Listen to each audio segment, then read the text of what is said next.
warahmatullahi wabarakatuh. Apa kabar teman-teman semua? Mudah-mudahan teman-teman yang telah meluangkan waktu menyaksikan video ini selalu berada di dalam lindungan Allah Subhanahu wa taala.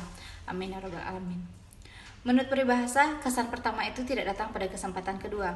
Oleh karena itu, izinkanlah saya menggunakan kesempatan pertama ini untuk memperkenalkan diri. Saya, Octavia Nilandia Narasati, mahasiswa Universitas Muhammadiyah Sumatera Barat, bersama rekan-rekan saya, di sini mendapatkan tugas atau amanat dari salah satu dosen yang mengampu mata kuliah hak kekayaan intelektual, yaitu dengan melakukan eksperimen kepada masyarakat luar mengenai ilmu pengetahuan atau pengetahuan masyarakat luar tentang hal-hal yang berkaitan dengan hak cipta. Berikut adalah eksperimen-eksperimen yang telah kami lakukan pada masyarakat yang telah kami abadikan di dalam video. Sore Bang. Selamat sore. Dengan siapa namanya Bang? Perkenalkan, nama saya Dola Rangga Putra. Ya baik Bang. Sebelumnya minta waktunya untuk sebentar saja Bang. Perkenalkan dulu, nama saya Ahmad Nufaldi. Saya dari mahasiswa Fakultas Hukum Muhammadiyah Sumatera Barat. Begini Bang, saya ada tugas mengenai hak kekayaan intelektual, lebih tepatnya tentang hak cipta Bang. Gitu. Jadi tugasnya itu mewawancarai orang random gitu Bang. Mewawancari mengenai apa itu hak cipta Bang. Sebelumnya Bang tahu apa itu hak cipta Bang? Mungkin menurut saya lebih kurang hak cipta adalah hak yang tidak boleh ditiru oleh orang lain. Ada lagi Bang gitu yang Bang tahu lebih contohnya gitu atau gimana? Contohnya misalkan kita membuat suatu produk dan telah membuat merek, tidak boleh ditiru oleh orang lain. Mungkin segitu saja. Itu ya Bang. Baik Bang. Di sini tugasnya setelah saya mewawancarai, saya juga mengasih definisi yang menurut saya gitu ya Bang ya. Jadi gini Bang, hak cipta itu menurut saya itu hak yang diberikan oleh negara pada seseorang yang memiliki karyanya gitu. Jadi gunanya itu untuk melindungi karya tersebut Bang. Contohnya begini, contohnya saya mempunyai sebuah karya lagu gitu Bang ya, terus saya daftarkan dan cipta itu nama saya, terus abang cover lagu itu dan diupload ke media sosial tanpa mencantumkan nama saya begitu Bang. Itu udah ada hak pidananya, udah ada undang-undangnya begitu Bang. Jadi itu udah termasuk pelanggaran dari hak cipta Bang. Jadi mungkin itu definisi hak cipta gitu Bang ya.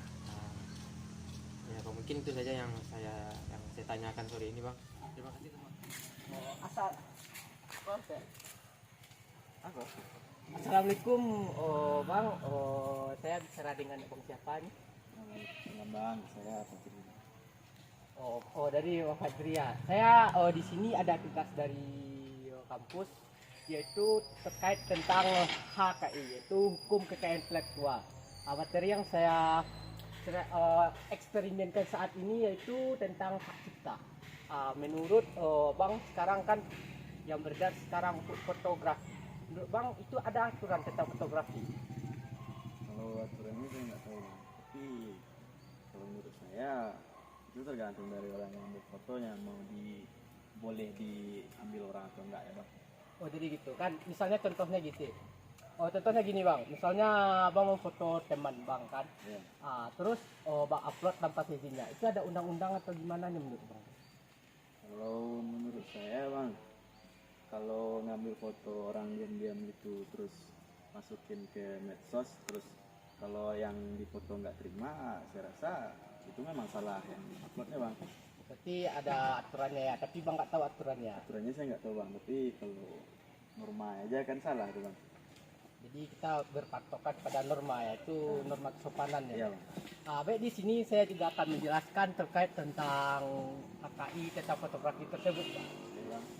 Terkait HKI hukum kekayaan intelektual, yaitu tentang hak cipta tentang fotografi tersebut diatur dalam undang-undang pasal 1 ayat 1 Undang-Undang nomor 28 tahun 2014 Bang. Yaitu di mana seseorang itu ada hak eksklusif dan di mana ada royaltinya terhadap pemegang hak foto tersebut. Kan ada kemarin tuh kasus orang yang menjual fotonya Bang.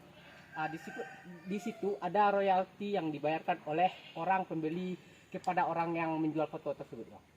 Di mana royalti itu adalah seseorang di mana yang mengeluarkan sejumlah ekonomi atau sejumlah uangnya untuk membayar hak milik orang lain yang telah didaftarkannya ke Dirjen Haki. Dirjen Haki tersebut kita bisa daftarkan secara online maupun offline Bang.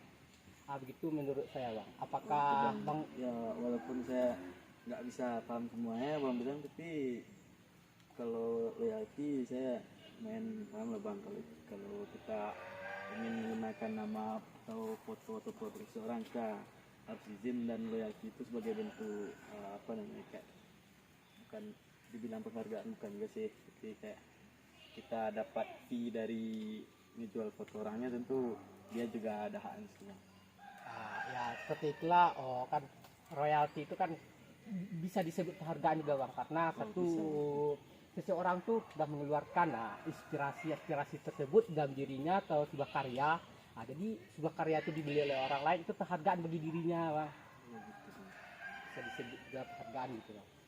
Jadi artinya kalau kita ngambil foto orang terus upload itu ada yang ngatur rupanya pasal bang. Ya ada bang.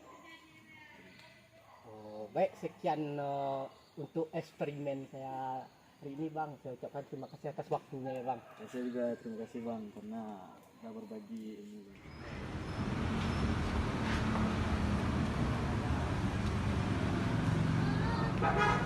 Fajri enggak? Dari mahasiswa Universitas Muhammadiyah, ada tugas sosial eksperimen tentang hak kekayaan atas intelektual kan. Jadi di sini itu kan konveksi, nah kak.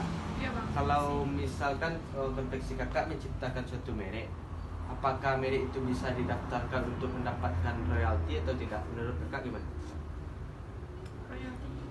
Royalti itu misalkan kakak mendaftarkan merek kan ada hak waris gitu kan, ada mendapat apalah semacam penghargaan. Belum ada kalau Kalau misalkan menurut kakak, sepengetahuan kakak, kalau misalkan kakak menciptakan merek, terus merek yang kakak ciptakan tuh ditiru oleh orang lain, apakah kakak bisa melaporkan itu atau bagaimana? kalau mengambil hak cipta itu bisa dilaporkan ya. Bisa dilaporkan Ya, berarti bisa ya kak? dilaporkan kalau mengambil hak cipta kan.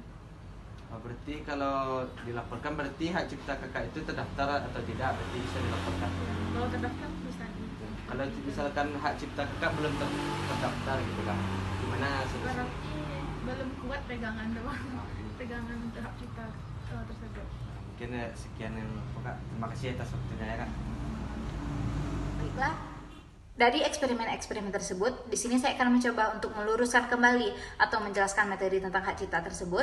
Dimulai dari hak cipta sendiri. Hak cipta adalah hak khusus bagi pencipta maupun penerima hak untuk mengumumkan atau memperbanyak ciptaannya maupun memberikan izin untuk itu dengan tidak mengurangi pembatasan-pembatasan menurut undang-undang yang berlaku. Hak cipta tersendiri diatur pada pasal 1 butir 1 Undang-Undang Nomor 28 Tahun 2014. Hak cipta dengan karya cipta itu adalah hal yang berbeda. Hak cipta adalah pencipta sebagai pemilik hak cipta atau orang yang menerima hak tersebut atau si pencipta. Sedangkan karya cipta adalah hasil setiap karya pencipta dalam bentuk yang khas dan mempunyai nilai keaslian dalam bidang ilmu pengetahuan, seni, dan sastra. Selanjutnya adalah ciptaan yang tidak dapat perlindungan hak cipta. Yang pertama, ciptaan di luar bidang ilmu pengetahuan, seni, dan sastra. Yang kedua, ciptaan yang tidak orisinil. Yang ketiga, ciptaan yang tidak diwujudkan dalam satu bentuk yang nyata. Yang keempat, ciptaan yang sudah merupakan milik umum. Yang kelima, ciptaan yang bertentangan dengan moral, kesusilaan, dan ketertiban umum. Menurut pasal 13 UU Aceh, yakni A. Hasil rapat terbuka lembaga negara, B. Peraturan perundang-undangan, C. Pidato kenegaraan atau pidato pejabat pemerintah, D. Putusan pengadilan atau penetapan hakim, E. Keputusan badan arbitrase atau keputusan badan jenis lainnya. Selanjutnya adalah substansi hak dalam hak cipta. Di dalam hak cipta itu terdapat dua hak, yaitu hak moral dan hak ekonomi. Hak moral adalah hak untuk dicantumkan namanya, hak untuk merubah diri karyanya, hak untuk melarang orang lain merubah karyanya. Sedangkan pada hak ekonomi, yaitu hak untuk memperbanyak satu ciptaannya, hak untuk mengalihkannya, dan hak untuk melarang orang lain menggunakan ciptaannya. Selanjutnya, hak cipta itu dapat dialihkan melalui berbagai cara. Yang pertama adalah pewarisan, hibah, wasiat, perjanjian tertulis, atau sebab-sebab hal-hal yang lain yang dibenarkan oleh undang-undang. Selanjutnya adalah sanksi ketika seseorang melanggar tentang hak cipta. Menurut pasal 72 Undang-Undang Hak Cipta, bagi mereka dengan sengaja atau tanpa hak melanggar hak cipta orang lain dapat dikenakan pidana penjara paling singkat 1 bulan atau denda paling sedikit 1 juta rupiah, atau pidana paling lama 7 tahun atau denda sebanyak 5 miliar rupiah.